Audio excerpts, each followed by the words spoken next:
Kemarau adalah suatu keadaan di mana air yang terkandung di dalam tanah berkurang. Biasanya, kemarau terjadi jika tanah terlalu banyak mengeluarkan air.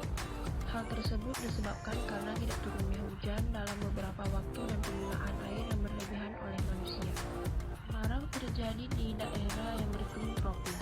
Daerah yang beriklim tropis berada di sekitar garis khatulistiwa bumi. Sebagai contoh negara yang memiliki iklim tropis adalah negara-negara di Asia Tenggara, benua Afrika bagian tengah, dan Amerika Latin bagian utara. Di daerah itulah sering terjadi kemarau panjang sehingga suhu di daerah tersebut tergolong tinggi. Musim kemarau terjadi saat matahari seolah-olah terbit di sebelah utara, atau tepatnya matahari berada di titik 23,5 derajat lintang utara. Matahari saat itu berada seakan di belahan bumi bagian utara, sehingga menyebabkan tekanan udara di bumi menjadi rendah, karena udara mengalir dari daerah bertekanan tinggi ke rendah. Maka dari belahan bumi selatan atau Australia yang bertekanan tinggi dan bersifat kering akan menuju utara. Udara yang mengalir dari Australia musim ini memiliki banyak ciri-ciri. Ciri-ciri tersebut ada yang umum dan khusus. Ciri umumnya antara lain hujan semakin jarang, suhu udara naik, sinar matahari bersinar sepanjang hari, dan tanah retak. Sedangkan ciri khusus yang dimiliki oleh musim kemarau di Indonesia terjadi pada bulan April sampai Oktober dan dipengaruhi oleh angin muson timur. Musim kemarau bisa diidentikan dengan tanaman yang memiliki kemampuan untuk bertahan dalam kondisi kering. Tanaman musim kemarau akan menggugurkan daun atau meranggas. Hal ini dilakukan untuk mengurangi tingkat penguapan yang tinggi. Contoh jenis tumbuhan meranggas adalah pohon jati. Musim kemarau bukan menjadi halangan untuk tetap pergi berlibur. Pada musim ini kita bisa pergi berlibur ke daerah pantai. Di daerah pantai kita bisa pergi bermain air dan melihat pemandangan yang indah. Selain pantai, kita juga bisa pergi ke daerah pegunungan.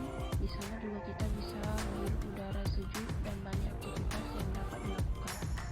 Musim ini juga memberikan keuntungan bagi pencari kayu bakar, karena kayu bakar dapat digunakan untuk keperluan memasak dan lainnya. Lalu musim ini dapat membuat pakaian lebih cepat kering, karena mendapatkan sinar matahari lebih banyak.